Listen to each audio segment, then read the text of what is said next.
Welcome to the Cold Steel Surgical Podcast with your hosts Amir Farouk and Chad Ball. Well, Amir, this is a real special episode. It's our 100th, and I can't believe we're here. Kind of crazy, eh? It is wild. I was thinking back to the genesis on this special issue of the podcast in general, and obviously, I think our goals together were to try and get at more than academic and even clinical medicine with all these surgeons that we've had the privilege of interviewing, talking about personal life and goals and maybe even methodologies for achieving better lives. What do you think was the initial genesis? Well, we originally thought of this on that call shift, how many months or almost years ago now. In my mind, I had really thought of this as being very much a didactic, content-driven type podcast. I thought, we will highlight the articles from the Canadian Journal of Surgery. We will highlight different things, CME type topics, resident type topics, pick the things that I think aren't explained well and really have it very surgically driven, very content oriented, that type of thing. But I really like the way that the podcast has evolved. I really have enjoyed so many of the things that our guests have talked about that have nothing to do, or I shouldn't say nothing to do, because arguably a lot of the mastery type things like Dan Van Huren talks about in basketball really apply to surgery. But I just have really enjoyed the way that the podcast has gone, and I've learned so much from all the different forays and different things that we've gone into. I think you hit the nail on the head. The genesis of the podcast is one thing, but the voyage is really another. And I think, a lot of us listen to a lot of different podcasts and come and go from those particular shows over the months and over the years. But I think you'd probably agree, hey, that when you listen to a podcast in a serial sort of longer way, you see and you hear, I guess, more accurately, the guests change. And the amount, as you said, that I've learned personally from all of these amazing guests we've had is really incredible. It's an education like no other, right? It's funny how many of their guests I found had similar outlooks on life or similar principles in the way that they were driven. Like, listening to the episodes again for our 100th episode, you really start to see some commonalities. And for me, one of the big things that I felt like I took away from listening to all these episodes again was just the love of the craft, regardless of whether it was a surgeon that we interviewed or Shane DiNapoli or whoever it was, people who love their craft, that shines through, and it is infectious, and it just permeates everything that they touch. I think that's well said. It's also interesting to me that despite some of those common threads and similar themes, I think we all individually pull or highlight different things from each conversation and each guest. What I think of as significant going forward and what rolls around in my mind may be something very different than you, for example, right? Yeah, absolutely. I think that's one of the neat things of having worked on this with you is what you and I take away from each episode, and what we really sometimes get highlighted from each episode can be very different. I think it's important to highlight the guests themselves, not only their insight and their skill, but more so importantly, their generosity. And I'm sure our listeners probably know this, but we don't pay these guests. This is a nonprofit operation here with really no funding, and they do it out of the generosity of their heart. And as usual, as the busiest people are usually the easiest to schedule and the most keen to come on, true to regular life as well. But really, the guests and the talent are what obviously drives the show, and that we've been so lucky to have.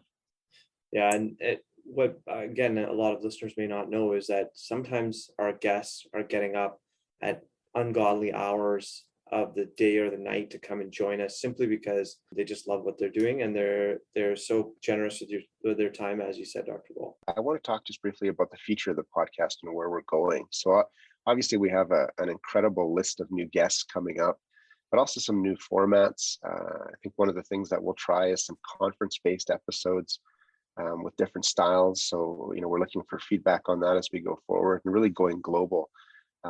Also master classes and some softer topics as well, eh? Yeah, I'm hoping that we can really continue to expand on some of the content that we have so far. hopefully some more mock orals, because I think people found that helpful. And just continue to build out the episodes. Well, that's awesome. I can't imagine a better partner and person to be on this voyage with. So you are the heart of it, and I look forward to the next year with you. The pleasure has been all mine. Well, I can't believe we're at 100 episodes, Amir. I don't think either of us probably thought we would get here.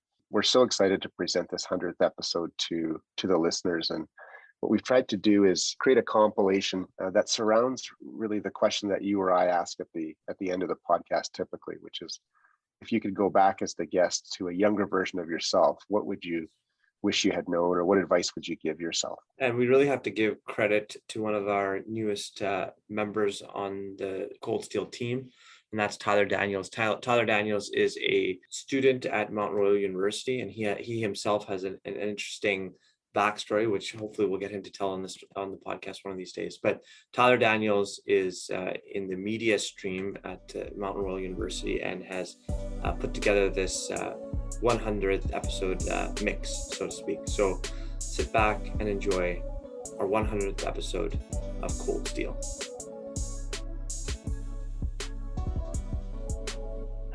Our unique perspectives and passions and background are actually the source of our success as surgeons and teachers and researchers.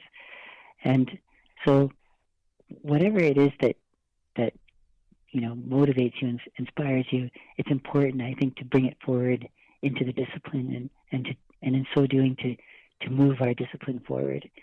So for example, one of my colleagues told me that she wanted to work on climate change, or another told me that she wanted to mentor high school students to pursue careers in science and medicine.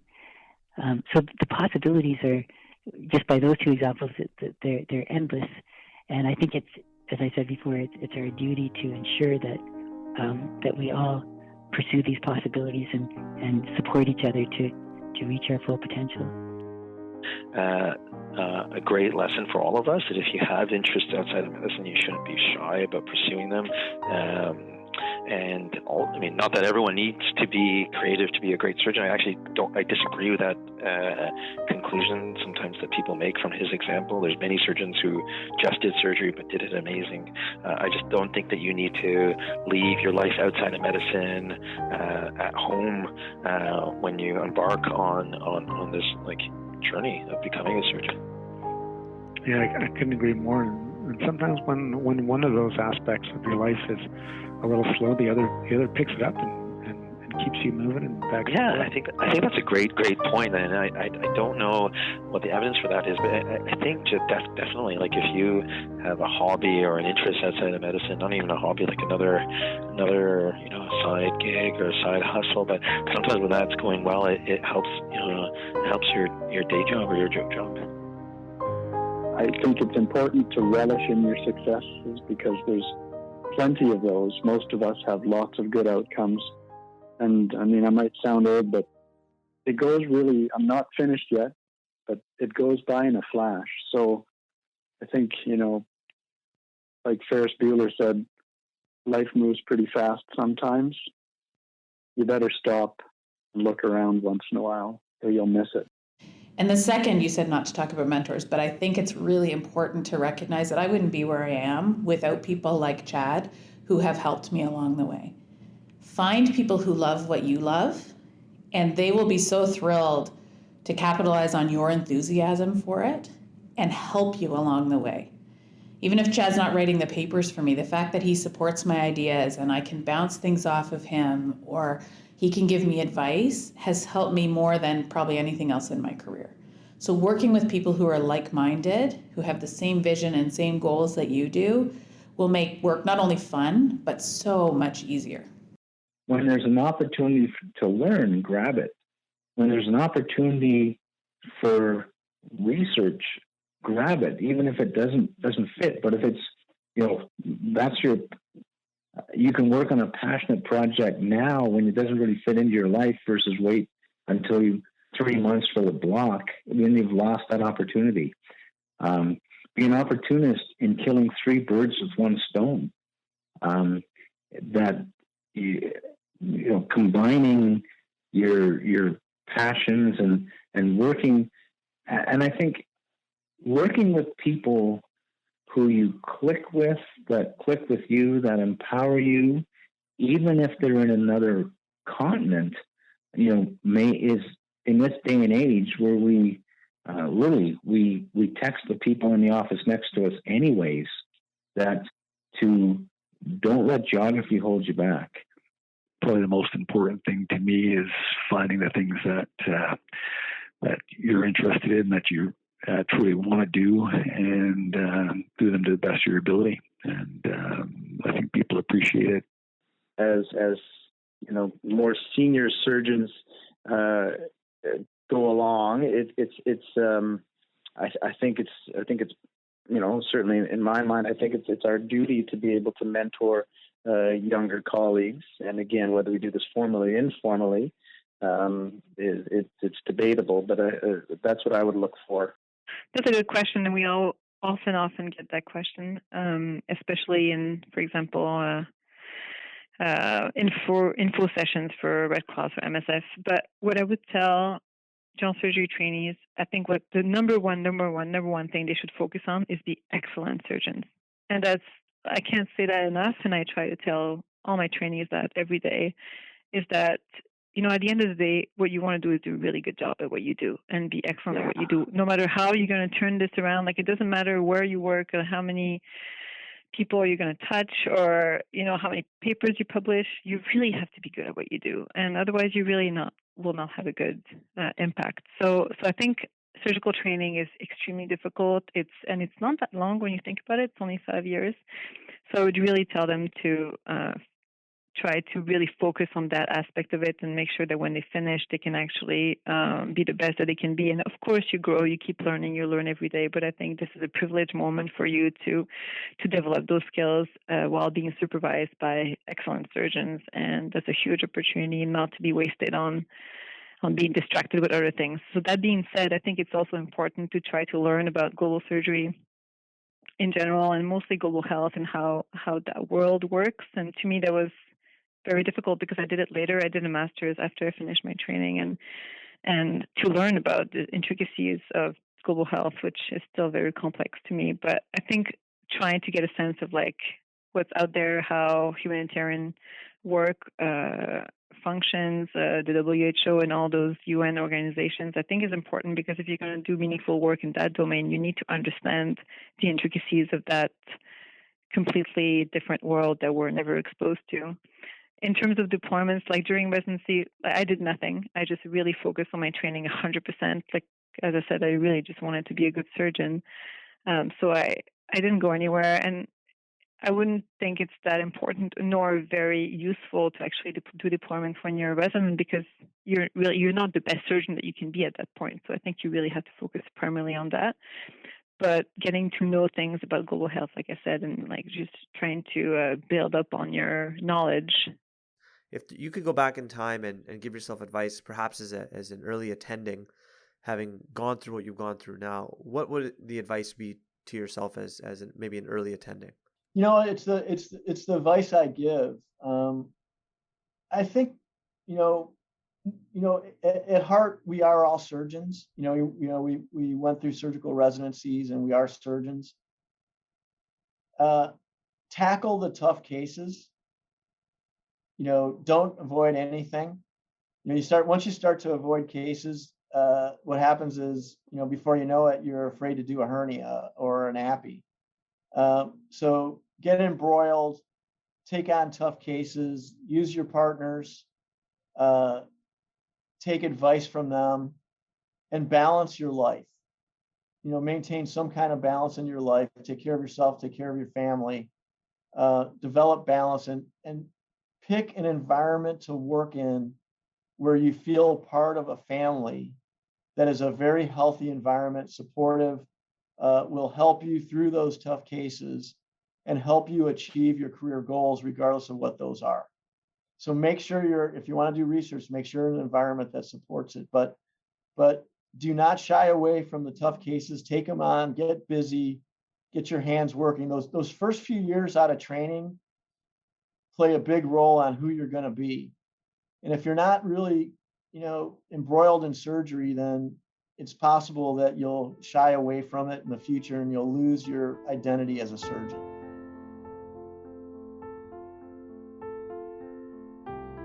Make sure every year you do one new thing.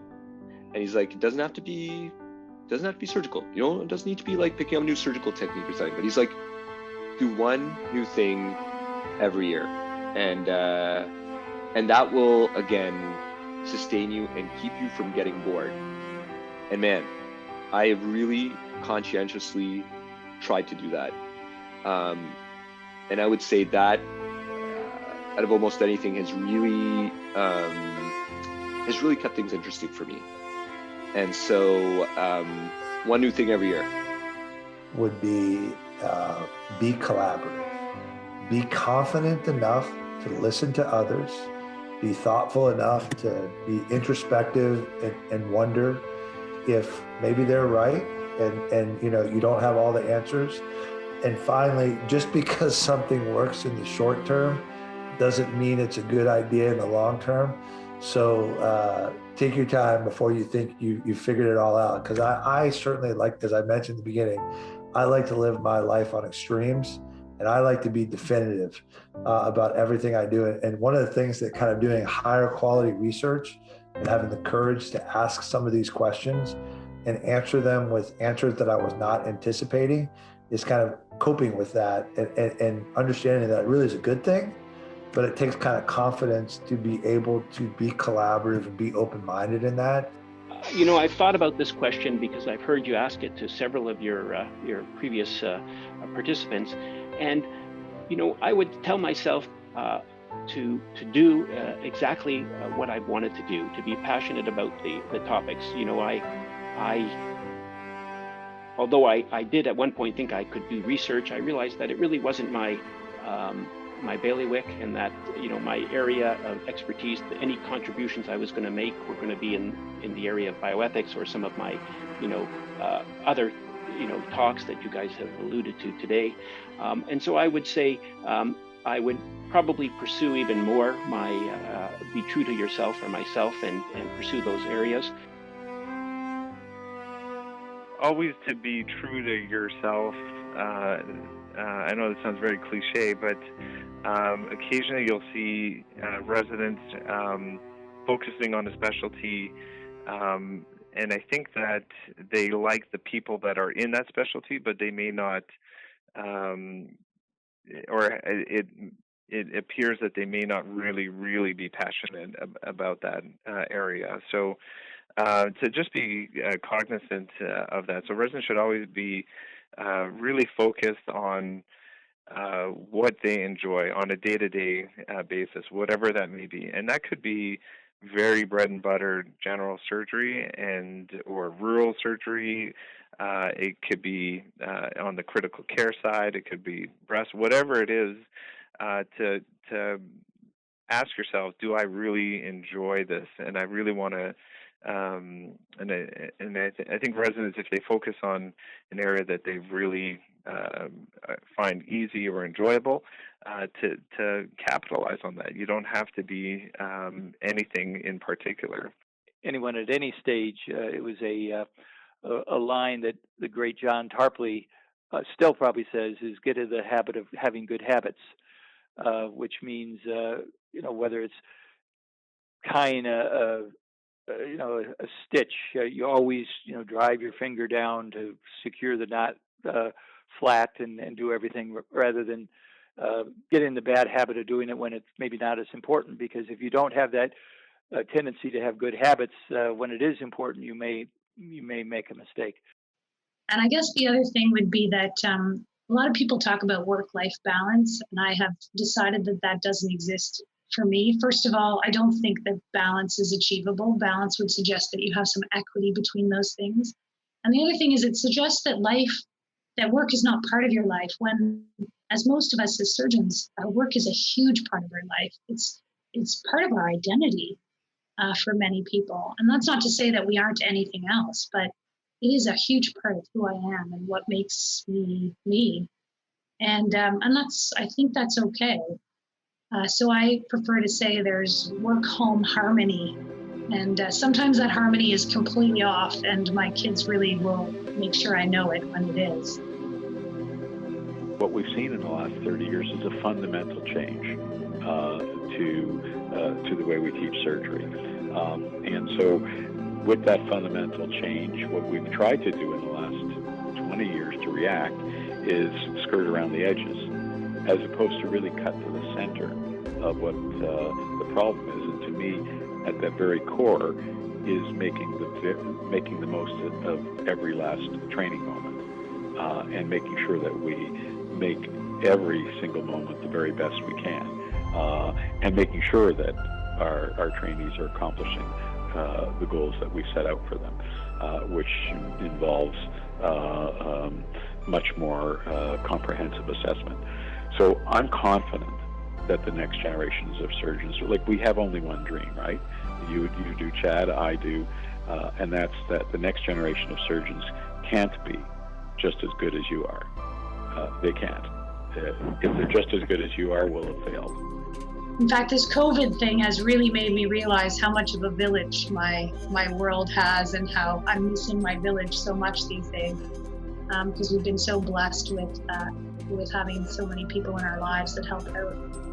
And then as far as societies are concerned, I'm kind of, don't want to be too much of a self-serving here, but I would have to say, one would be the Association for Academic Surgery, especially for young people.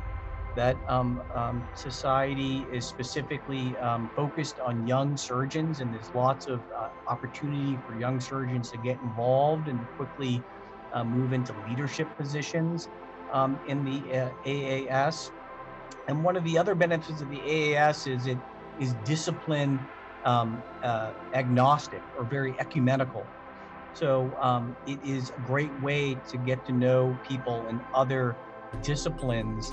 And then as your career matures and their career matures, you have a wide network of individuals in surgery writ large beyond HPB. I would also recommend that you get involved in the AHPBA. The AHPBA is the premier HPB surgical association in Canada, North America, Central America, and South America, and has a number of rich opportunities with regards to mentorship, leadership, and the ability to present your work, get to know people, create collaborations, and really advance your career. I did learn to go up to people at meetings and say, I really admire your work, and I just have a few questions.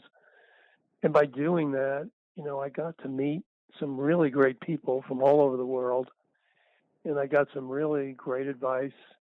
And then they knew my name and that I was interested in their field. So I would not be bashful. I tell fellows this all the time. They never listen. But if you see Gene Moore at a meeting and you have some issue, or academic or career-wise or whatever, he can find the time.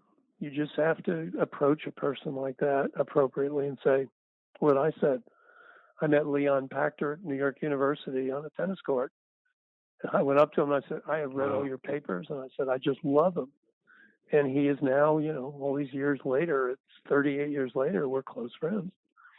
And that kind of contact really helps you. So a big one is branch out, make good contacts in your field. It'll be mutually beneficial over time. Well, that's a good question. I think to have this sort of practice, you do have, it's be hard to live in an academic center. So I think first you'd have to want to live in an area in either the north or more remotely in the south. And then I would just follow your passions. You have to really enjoy what you're doing, get as broad-based an education as you can. And even if you don't have rotations, like I'm not sure they do plastics rotations or neurosurgery rotations or orthopedic rotations or general internal medicine, which are all invaluable to me, and I use many of them daily, if not weekly. You can ask questions. You can be interested. You can poke your head into a case and see what's going on, and it'll build from there. And if you're interested, there certainly are ways of designing your practice to get continuing medical education. I think it was before you returned, Chad. I took a month, and I hadn't operated on a liver trauma for a long time, so I just hung out in Calgary and scrubbed on hepatobiliary cases for a month a few years back, and just little things like you can do to perk up your experience and skill set is invaluable. And so I think if you're interested in what you're doing and you want to live in a smaller area, then I'm sure it can still be done. It's been to come to something at the end of that paper or the end of the project or the presentation you give. You got to come to something that offers a path forward. And the one thing I always say to my scholars is, have the next paper in mind when you're writing your current paper. And if you're really good, you're going to foreshadow what that next paper, what the moves will be in that next paper in, sort of the discussion and conclusion area. And sort of, it's like a chess game. You're always looking ahead. Be ahead of the rest of the field. And if you are, you will get published. Good trainers, like to ask around and really do your due diligence to find out a place you want to train, and then I would go all in. I think that by committing yourself to the undertaking of surgery with your heart, you can come out of it with a wonderful career. I love my job, and I think part of that is because I really took all the opportunities that came my way, and may have created a few for myself, but most of it was just working hard and enjoying it. And I think that's what makes it a great job. Like, surgery, when you ask surgeons about their quality of life, even into later years of practice, they love it. When I think of myself and my CPAC job, I still am a surgeon 4 days a week, and I've looked at other opportunities. And I sit back and I go, I love being a surgeon. It's the best job ever. And so I think by being a surgeon and getting that good training and sort of savoring the experience of it is wonderful. I'm a third generation thoracic surgeon. When I read my grandfather's operative reports from 1945, I can sense his joy, his terror in doing that first pneumonectomy. You can read through his operative report and go and try to think back to doing a pneumonectomy when no one knew how to do a pneumonectomy, and we all to doing an MIS chole when no one's done an MIS chole, or you haven't done one before. It's a great job with lots of challenges and rewards and sorrow, but it's my recommendation would be enjoy it, because it is fleeting.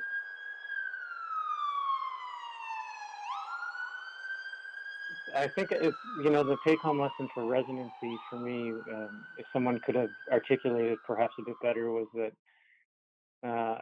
the exam at the end is only the beginning. So, don't put too much pressure on yourself for the exam. I mean, of course you want to pass, but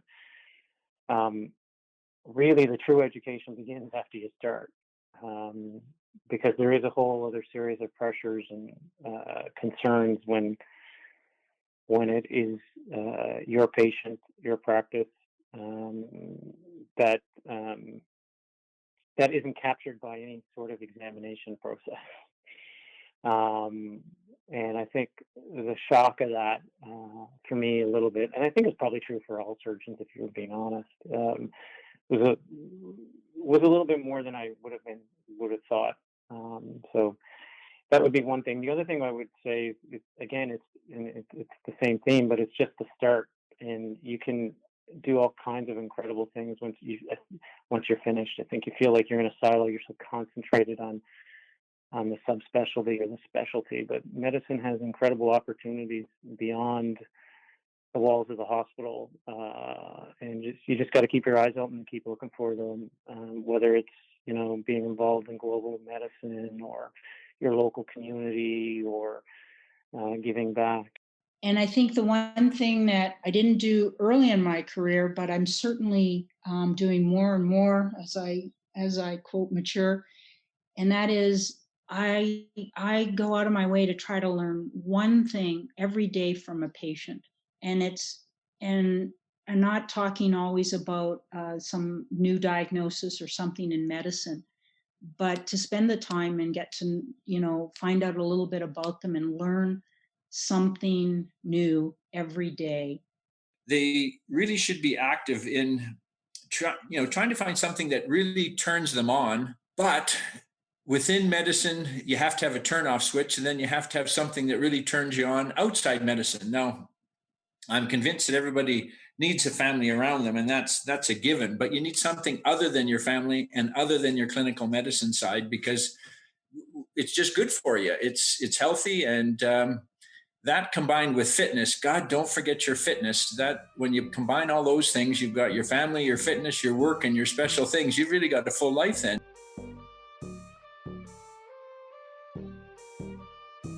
One of the pieces of advice that my mentors gave me that really changed my perspective and made me a better doctor and surgeon and person was not to get too high on the highs and not to get too low on the lows. I think I'd tell myself just to be kinder to myself. I think the second part I would tell myself is it's okay to take risk, and that a lot of these ideas I had even younger than now, and I sort of was shy about developing them because I thought it was too risky, or like, who's ever going to get excited about that, or who's going to care about those ideas? Well, it turns out a lot of people care about those ideas, and part of me was like, well, maybe I should have developed that sooner. And so I think being kind to yourself and taking some more risk. Strong sense of what our meaning and purpose is and what our connection is to that meaning and purpose through the work that we do is one of the things that gives us immunity from burnout, and one of the things that continues to make our work feel more like a calling than a job. I'd say, girl, you're enough. Keep shining bright. Keep showing up. I used to have a hard time showing up. Just like show up. That's where the magic happens. I have found that in my life so much. Like, so much magic has happened for me in the last couple of years because I've just shown up. I've just invited myself to the table, and then once you're there, people just assume you're supposed to be there. And I wish I knew that when I was younger. I was always just so anxious, didn't want to step on toes, felt shy, and you just got to push through it, So I think that's what I'd say. And then there used to be a lot of angst around me in residency wearing glitter eyeshadow, which I never stopped wearing.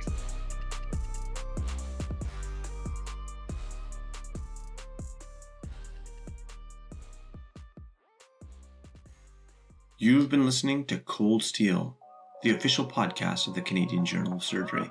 This podcast was edited and produced by Tyler Daniels. If you like what you've heard, please leave us a review on iTunes. We love to hear your thoughts, comments, and feedback. So send us an email at podcast.cjs@gmail.com or tweet at us at CanJSurge. Thanks again.